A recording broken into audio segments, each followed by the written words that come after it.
Hello everyone, and welcome back.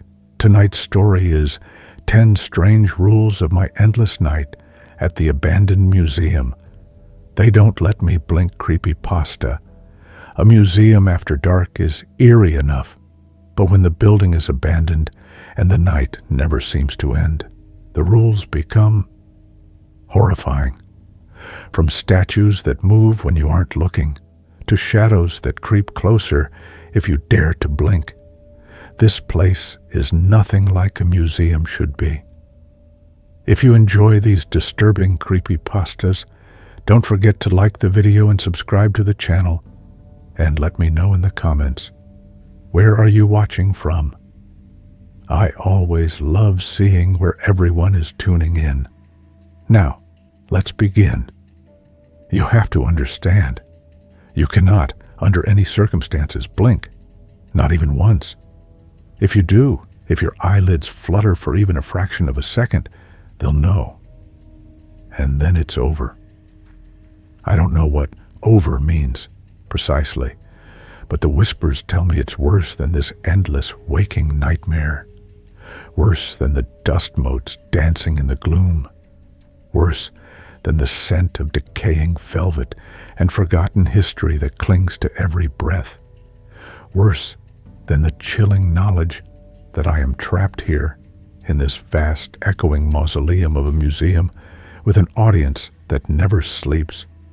My eyes are gritty, bloodshot.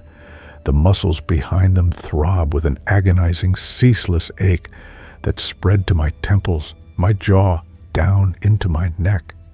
Every fiber of my being screams for the blessed darkness of a closed eyelid, for the momentary relief from the oppressive shadows and the glint of unseen eyes. But I can't. I just can't. Not anymore. I haven't for what feels like an eternity. Days, weeks.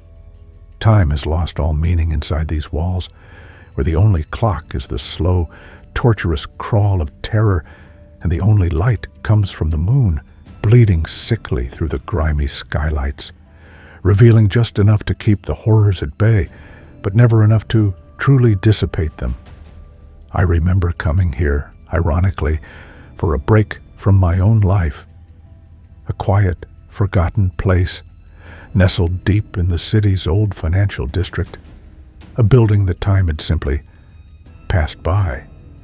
The Natural History Museum of the Obscure and Forgotten, the sign had read, faded and peeling. It promised quiet solitude, dusty dioramas of extinct beasts, perhaps a few forgotten artifacts from cultures long gone. I sought a refuge, not a prison.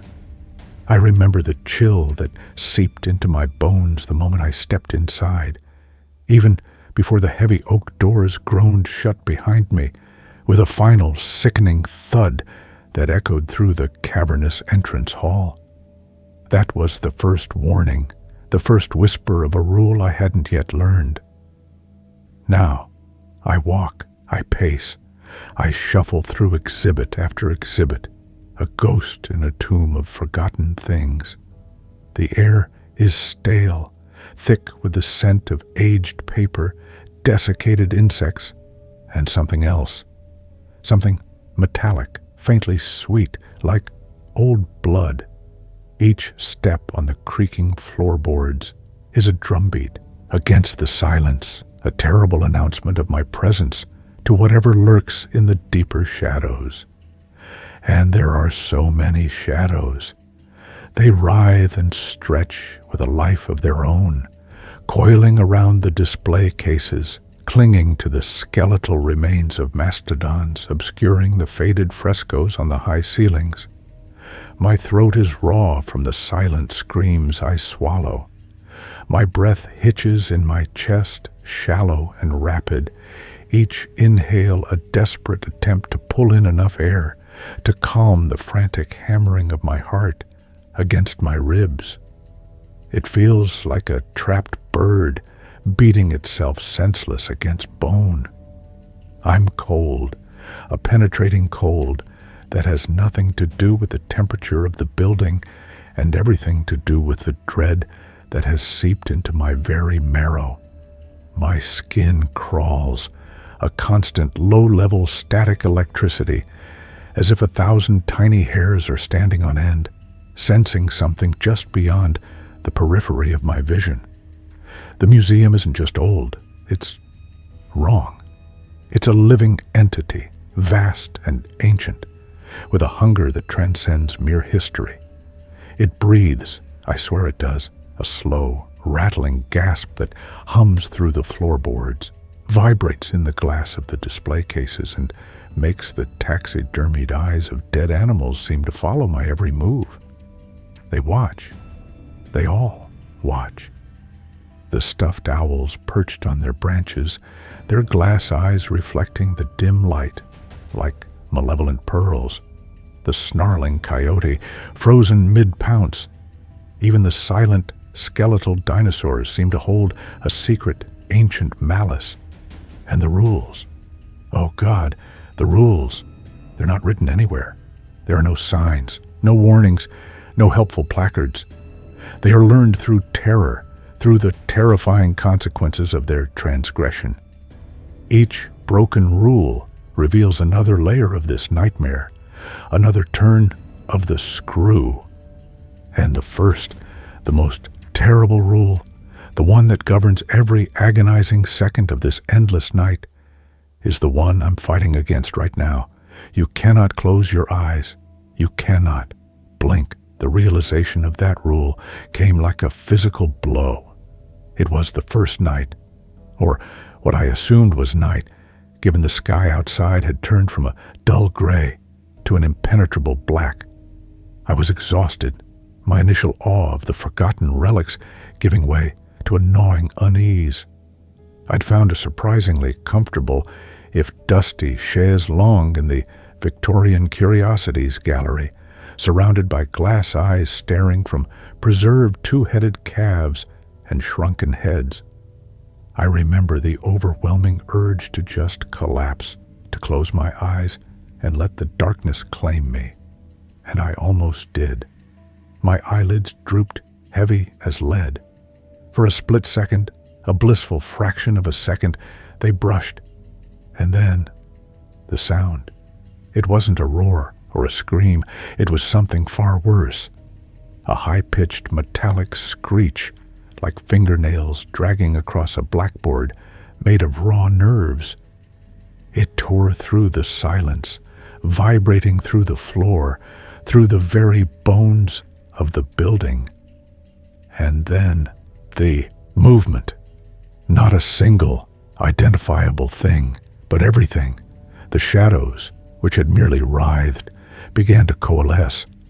They stretched, elongating, twisting into distorted shapes, forms that weren't quite human, not quite animal, but something other, something predatory.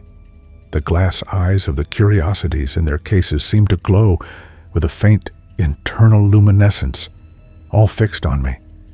And the air, already thick, grew impossibly heavy, pressing down, making it hard to breathe. My eyes snapped open, wide, stinging, instantly trying to pierce the thickening gloom. The screech abruptly cut off. The shapes in the shadows seemed to recoil, softening, melting back into amorphous blobs. But the glow in the curiosity's eyes remained, a silent, damning accusation. And then, a whisper, not from the shadows, not from the artifacts, but from everywhere and nowhere. It rustled the dust motes, brushed against my ear like a spider's web. Don't close them. Fear, pure and undiluted, seized me, a primal, instinctual terror that rooted me to the spot I understood. In that terrifying instant, I knew. Closing my eyes, even for a blink, invited something terrible, something that waited in the museum's deepest corners, something that fed on the oblivion of darkness, on the vulnerable instant between waking and whatever came next. Since then, I haven't dared, not truly. My eyes burn, raw and inflamed, feeling like sandpaper has been rubbed across the sclera. I've tried every trick. Rolling my eyes, pressing the heel of my palm against my forehead to try and dislodge the exhaustion, even splashing my face with stagnant water from the decorative fountain in the main hall. Nothing works. The urge is constant, a relentless torment. My vision blurs, then sharpens again as my brain fights to keep me lucid. Sometimes I see things in my peripheral vision, quick, flickering movements, elongated fingers reaching from behind a display, a distorted face pressed against the glass, gone before I can focus. Are they real? Or are they just the hallucinatory byproduct of extreme sleep deprivation? I don't know, and I can't afford to find out. The building itself is a labyrinth designed to confuse and exhaust. Corridors twist unexpectedly, leading to galleries I swear I hadn't seen before. Doors appear and disappear. The exhibits change, subtly, terrifyingly. A mounted grizzly bear might have its head tilted at a different angle, its jaws slightly wider. A prehistoric bird might have a new, unsettling glint in its eye, as if it just saw something horrifying. These are the small cruelties, the psychological tortures that chip away at my sanity, one frantic, sleepless moment at a time. Every detail seems to conspire against my fragile grip on reality. The air here isn't just stale. It has a texture, like fine dust clinging to the inside of my nose and throat. When I swallow, it's like sandpaper. My lips are cracked and dry, and my tongue feels like a piece of old leather. The silence, when it's truly silent, is worse than any sound.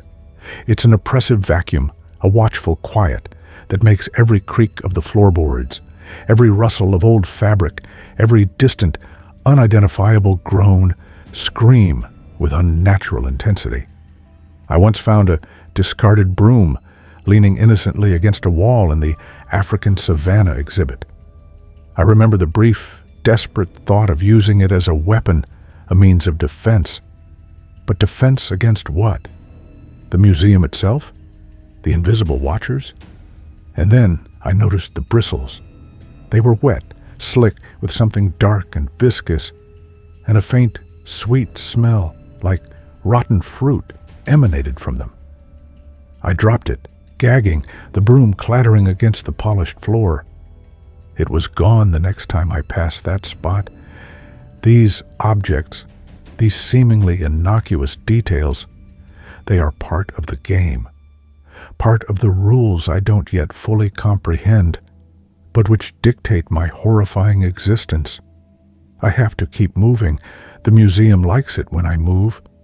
When I stand still for too long, the shadows begin to deepen around me, to press in, almost as if they are solidifying. The air grows colder, and that whisper returns, closer, more insistent. Don't. Rest. Don't. Stop. So I walk. I pace. My legs ache, my feet blistered and raw. But I walk, a perpetual motion machine fueled by terror under the unblinking gaze of whatever resides in this monumental tomb. The no-blinking rule is just the first, the foundation. It keeps me aware, keeps me trapped in a state of perpetual agonizing vigilance, ready to witness every horror this place has to unleash. And it will unleash them. I know it will. The no-blink rule was just the beginning, the foundation of my torment. It kept me awake, hyper-aware, my senses screaming under the strain. But what is awareness without understanding? What is sight when every shadow hides a new, unknowable threat? The rules of this place are not logical. They are predatory. And I learned them the hard way, through terrifying trials, each one a twist of the knife, plunging me deeper into this waking hell. I tried to sleep, of course. After the first night and the terrifying screech, I spent what felt like an eternity just pacing, my eyes fixed, burning, my mind racing. But exhaustion is a cruel master. Eventually, the world began to warp at the edges of my vision. The taxidermied eyes of a lion in the African exhibit seemed to swirl, their tawny irises bleeding into the whites.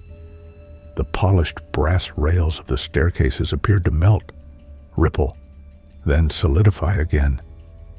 I leaned against a cold display case, the glass pressing against my cheek, and the sheer weight of sleep deprivation threatened to drag me down into a dark oblivion. "Just a minute," I pleaded to the silent, watching museum. "Just a few seconds of rest." My knees buckled. I slid down the side of the case, my body screaming for reprieve. My eyes, defiant, fought to stay open, but the lids felt like lead weights. Just as I thought I couldn't fight it any longer, just as the darkness threatened to claim me, a new sound began. Not the screech this time. This was a hum, a low, resonant vibration that started in the floor, rose through the glass, and resonated deep within my bones. It was a sound that seemed to pull the oxygen from the air, making it hard to breathe, making my chest tighten with an unbearable pressure. And then, the cold. Not just the ambient chill of the museum, but an intense, focused cold that pierced through my clothes, radiating from the very spots where the shadows were deepest. It felt like something invisible was pressing against my skin, hundreds of icy fingers probing, searching. I forced my eyes open, wider than before, searing them with the effort, and in the shifting shadows, I saw them. Faint, ethereal outlines, not quite solid, not quite gaseous. They were indistinct, like smoke given form, swirling around the display cases, reaching, tendrils of darkness stretching towards me, and the hum intensified, growing into a dissonant thrum that vibrated the very air. I scrambled back, pushing myself away from the display case, my muscles screaming in protest.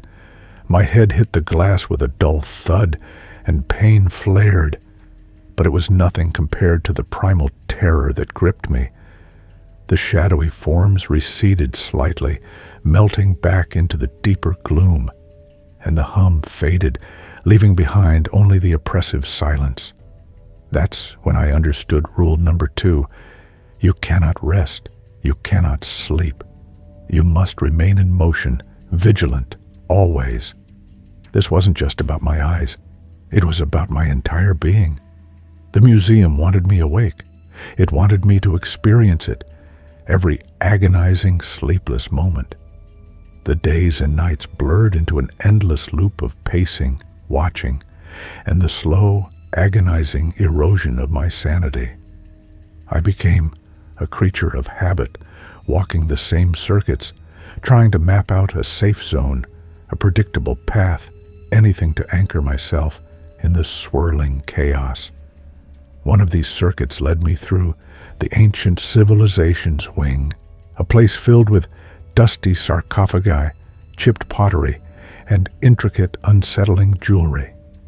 I'd been admiring, or rather staring blankly at, a display of obsidian knives. They lay on faded velvet, catching the dim light, their edges impossibly sharp even after centuries. My fingers, numb with cold and exhaustion, twitched. A momentary lapse in judgment, a desperate need for connection to something real, something tangible. Without thinking, I reached out, just to feel the cool glass of the display case. A foolish, idiotic impulse. My fingertip brushed the glass. And then, the world exploded, not with a bang, but with a sudden, deafening shriek that ripped through the air, causing the very foundations of the building to tremble. It was a sound that came from everywhere and nowhere, a sound of pure, unadulterated rage and agony, as if the museum itself was screaming. The glass of the display cases around me, which had seemed so robust, began to spiderweb, fine cracks spreading rapidly across their surfaces like a network of lightning bolts. The lights, or rather the dim moonlight filtering through the dirty skylights, flickered violently, plunging the hall into near-total darkness, then back to a sickly gray, then black again. And the artifacts. Oh God, the artifacts. The mummies in their open caskets seemed to stir, their linen wrappings rustling with an impossible movement. The pottery on the shelves vibrated, threatening to slide off. And the obsidian knives, the very ones I had touched the case of, began to vibrate. A low, menacing hum, like a swarm of angry bees emanating from them. I pulled my hand back as it burned, stumbling away, my heart hammering against my ribs, convinced the building was about to collapse around me. The shriek subsided as abruptly as it began, leaving behind a ringing silence, punctuated only by the faint, continuous creak of settling wood and the ominous tick-tick-tick of new cracks appearing in the display cases. The moonlight returned to its previous dim state, but the message was clear. Rule number 3.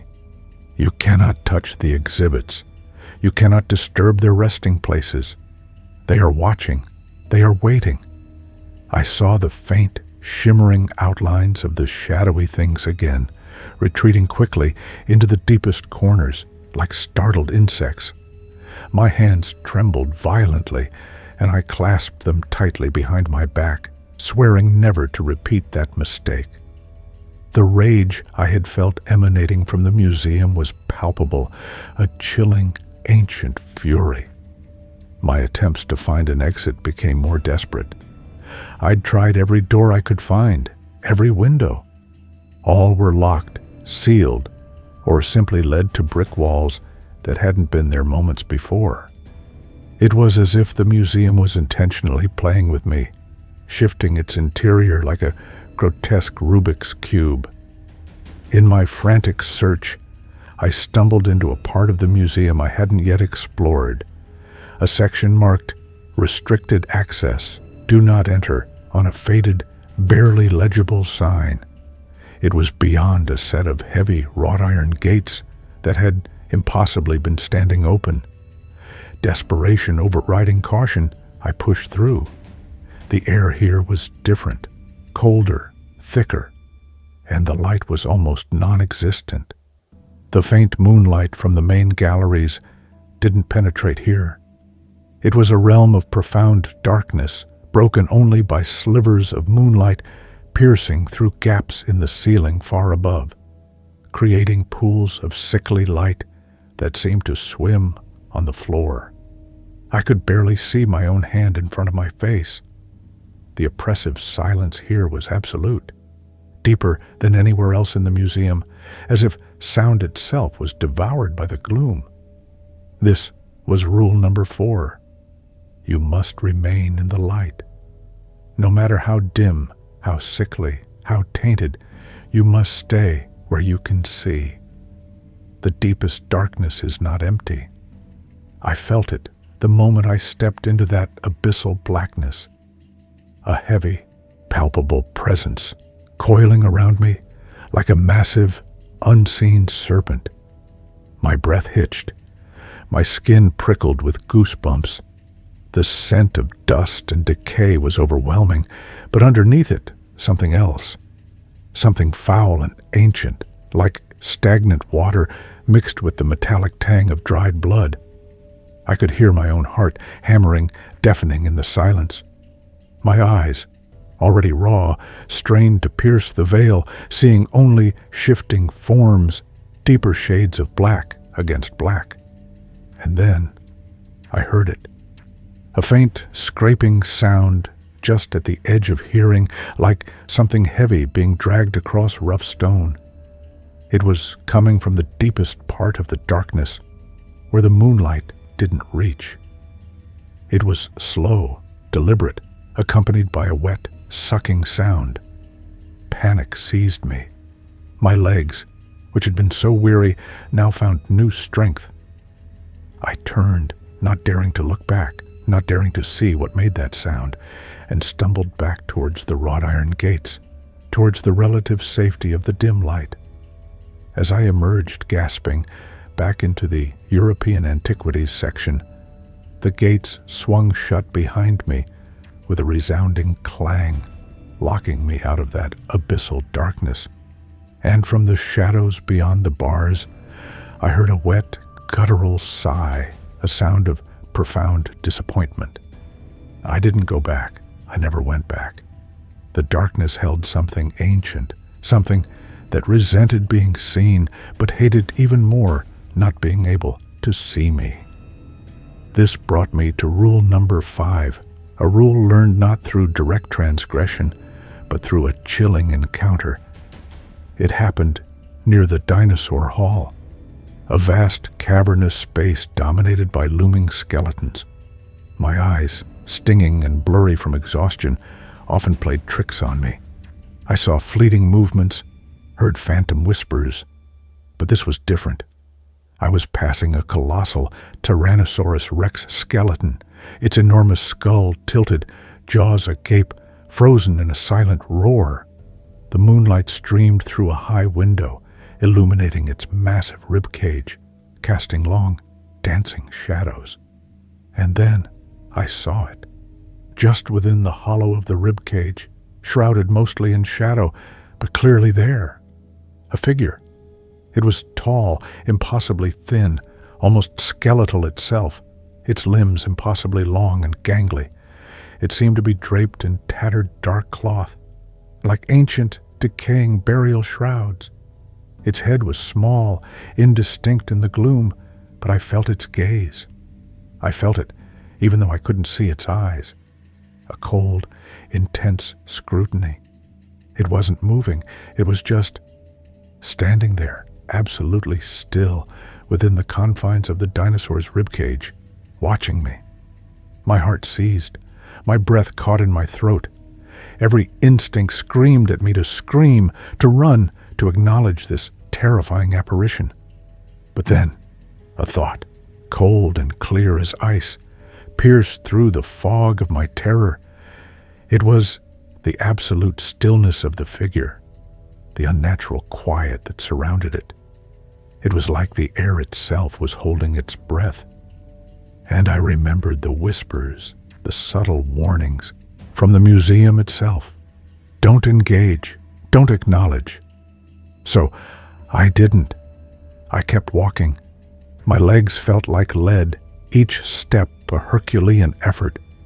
My head was fixed forward, my eyes staring straight ahead, refusing to deviate, refusing to acknowledge the impossible thing standing in the dinosaur's ribs. My peripheral vision screamed at me, showing me the impossibly long limbs, the tattered shroud, the sense of being utterly dissected by an unseen gaze. I could feel the cold radiating from it, a palpable presence that pressed against my back as I passed. I could almost hear the faint, dry rustle of ancient cloth, or perhaps it was the sound of my own blood rushing in my ears. I didn't break my stride until I had rounded the corner, leaving the dinosaur hall behind. Only then did I allow myself to shudder, to feel the cold dread that had settled in my stomach like a stone. Rule number 5, chillingly clear. Some things you must not acknowledge. You must not look. You must not react. Pretend they are not there, and perhaps they will let you pass. But the implication was clear. Acknowledge them, and you invite something terrible. What that terrible was, I dared not imagine. But the museum had given me another test, another terrifying lesson, and the night, the endless, unblinking night, stretched before me, promising countless more. The air in the museum is never truly silent. Even when there are no screeches, no thrums, no wet scraping sounds, there's always a low, pervasive hum, a vibration in the very bones of the building, and the whispers. At first, I dismissed them as the byproduct of extreme exhaustion, the fraying edges of sanity. My mind, desperate for rest, was conjuring voices from the dust motes and shadows. But they grew clearer, more insistent, weaving themselves into the fabric of my waking nightmare. I was in the Hall of Ancient Instruments, a place filled with harpsichords draped in cobwebs, tarnished brass trumpets, and stringed instruments with snapped, decaying gut strings. The silence here was particularly profound, almost suffocating, broken only by the incessant thumping of my own frantic heart. And then the whispers began to coalesce.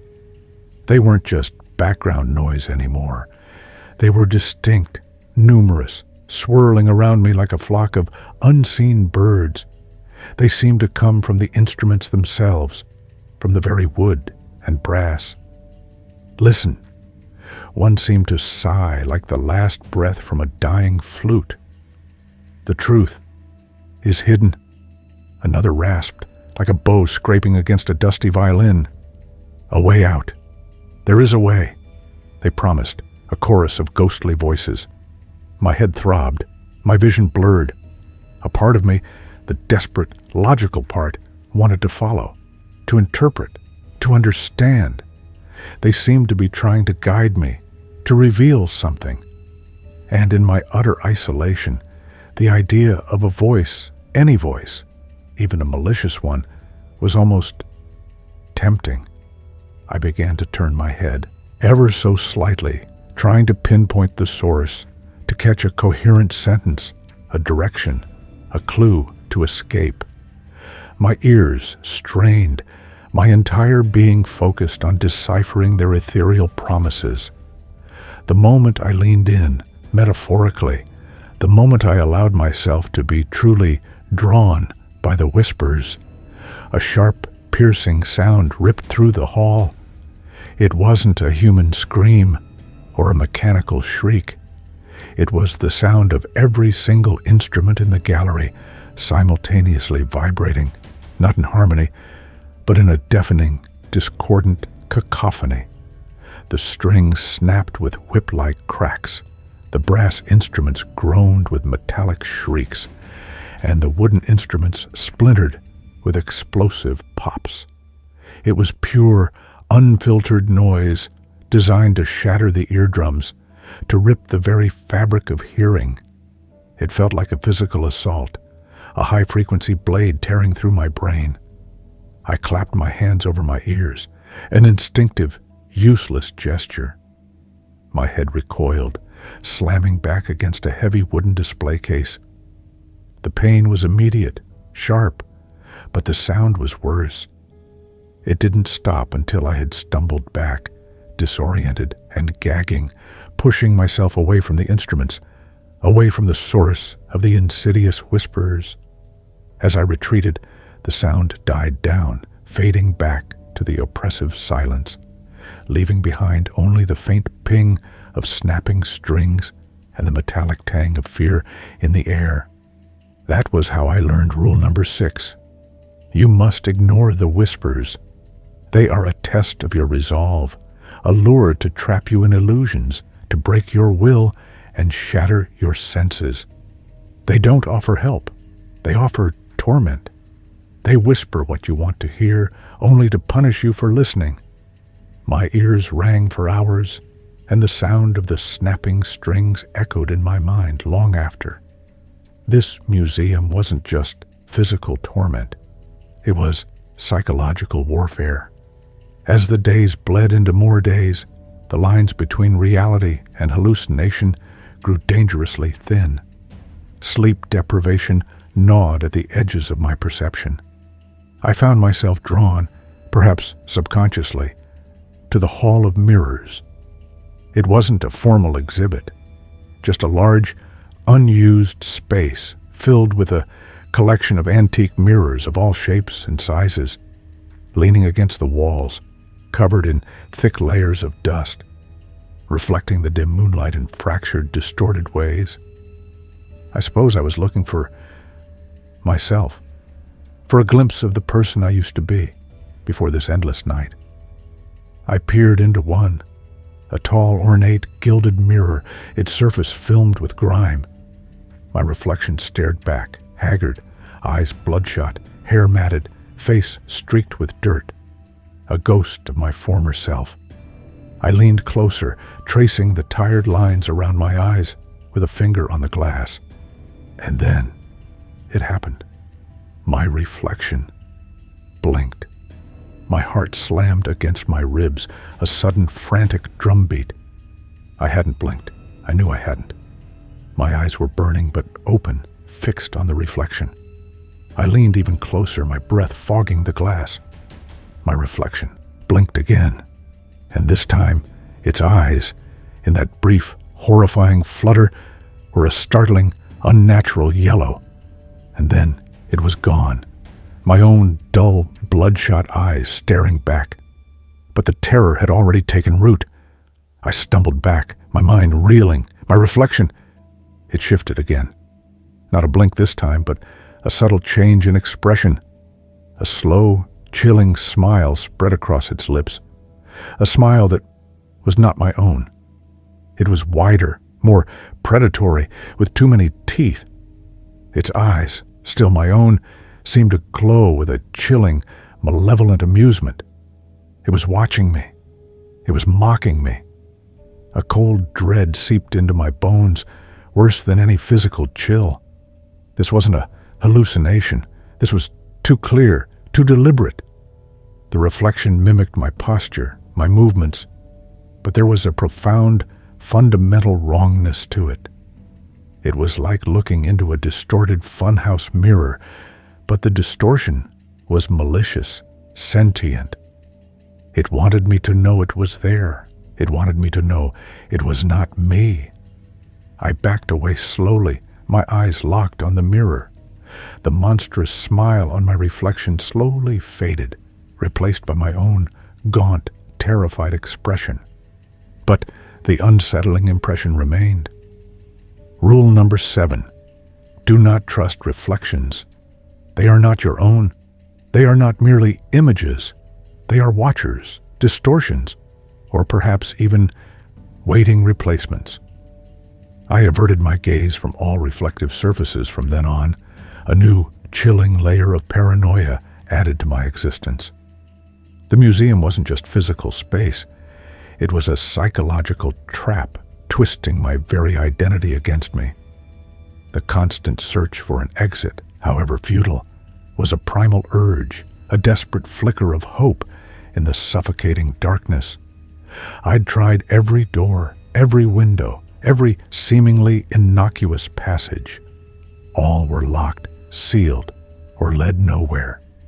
But sometimes a new door would appear, not just a door I hadn't noticed, but one that felt new, out of place. One such door materialized near the North American fauna exhibit, where the moose and bear dioramas stood frozen in their eternal poses. It was a simple, unmarked wooden door set into a wall that previously held only a large mural of a forest scene. It looked ordinary, nondescript, almost inviting. And crucially, it was slightly ajar, a sliver of darkness visible through the gap. A breath of air, perhaps. A hint of the outside. My heart leapt with a desperate, foolish hope. This could be it. This could be the way out. I crept towards it, my footsteps muffled by the dusty carpet. My hand reached for the cold metal doorknob, turning it slowly. It opened smoothly, silently, with no creaks or groans. Beyond it lay not a corridor, not an exit, but a void, an absolute, impenetrable darkness that seemed to swallow all light, and from within that void, a sound, not a loud sound, but a soft, wet slithering, a thick, viscous sound, like something massive dragging itself across a slick, unseen surface. And then a sickening squelch. And the smell, oh God, the smell. It was overpowering, a stench of decomposition so profound it made me gag, a sweet, cloying odor of decay and something else, something metallic and fecal, mixed with the sickly sweetness of carrion. It was the smell of death, but not just death. It was the smell of something eating death perpetually. I saw nothing in the void, nothing but the overwhelming black. But I felt something, a suction, a pull, like a desperate hunger emanating from the darkness beyond, a sense of immense, unseen biomass shifting, breathing, waiting. My gut twisted with revulsion and primal fear. This wasn't an exit. This was something else entirely, a trap, a pit, a feeding ground. I slammed the door shut with a violent, desperate shove. The faint, slithering sound cut off instantly, replaced by a profound, chilling silence. I leaned against the now closed door, gasping for air, the stench still clinging to my nostrils. And as I slowly regained my composure, I noticed something new on the previously plain wooden door. A faint, glistening smear, dark and viscous, smeared across the bottom edge, almost like a trail, and the faintest, almost imperceptible scratch marks just below the doorknob, as if something from the other side had tried to claw its way out, or in. Rule number 8, etched into my mind with the memory of that stench and sound. Not all doors lead out. Some lead deeper in. Some are not doors at all, but maw-like openings to the unspeakable, designed to lure the desperate. Never trust a door that wasn't there before, or one that opens too easily. The museum is a living, breathing labyrinth, and some of its passages lead directly into the belly of the beast. My hope of escape, already a fragile thing, shattered completely. The museum held me, trapped not just within its walls, but within its very design, its malicious shifting architecture. And still, I could not blink. And so, here I am, trapped, eyes burning, unblinking, fixed on the shifting gloom. Every fiber of my being screaming for rest, for oblivion, for an end to this ceaseless horror. But I cannot. Because I know the rules now. I've learned them, etched into my mind with fear and agony. And there are 10 of them, not just the terrifying 8 I've managed to articulate, but 2 more, the most insidious, the most soul-crushing of all. Rule number 9. You are never truly alone. They are always watching, not just the shadows, not just the curiosities, but something beyond, something that exists in the very fabric of this place, in the air I breathe, in the dust that settles on my skin. They are an unseen audience, feeding on my terror, on my exhaustion, on my slow descent into madness. Every shudder, every gasping breath, every flicker of my failing resolve is a feast for them. I feel their cold, silent gaze on my back, in my periphery, everywhere. They delight in my vigilance because my open eyes are their window into my unraveling mind. And finally, the most terrible truth, the rule that rips away any vestige of hope, the one that seals my fate more surely than any lock or brick wall. Rule number 10, there is no escape. No matter how many doors appear, no matter how many corridors twist and turn, no matter how desperate the illusion of a way out, this museum will never let you leave. It is an entity, a living, breathing tomb, and I am its permanent exhibit, its latest acquisition. My endless night is not a temporary affliction. It is an eternity. This is my forever. This is where I will cease to be anything but a pair of open, unblinking eyes until the museum decides it has taken enough. I don't know why I'm telling you this. Perhaps it's a desperate, final plea for someone, anyone, to know, to understand, to bear witness to the horror that consumed me. Or perhaps It's a warning, a desperate, gasping warning from the edge of my sanity, an echo sent out into the void, hoping it finds ears that can still hear, eyes that can still close. If you ever find yourself drawn to a place like this, a forgotten corner, a building that time passed by, a place that whispers promises of quiet solitude, remember my words, remember the rules, remember the burning, unblinking eyes, and for God's sake, run. Don't look back. Don't even breathe. Because some museums don't just hold history, they hold you. And once they have you, they never let go. Have you ever felt a presence when you were utterly alone? A cold touch? A whisper that wasn't there? Tell me I'm not truly alone in this nightmare. That someone out there understands the impossible, crushing weight of an unblinking gaze. Share your own encounters with the things that watch, the places that trap. Your stories might be the only light in my endless dark. And to those of you who've supported my descent into this madness, who've watched and listened with me, thank you.